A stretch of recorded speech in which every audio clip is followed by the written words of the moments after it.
We do not charge for water heater flushes.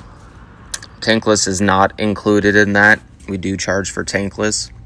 During this flush, the customer wanted to show me that the garbage disposal was kicked sideways due to where the drain line stubs out of the wall and the location of the disposal. You can see right there the flange is all rusted away. So we'll let the customer decide if they want a new drain line or a new kitchen sink.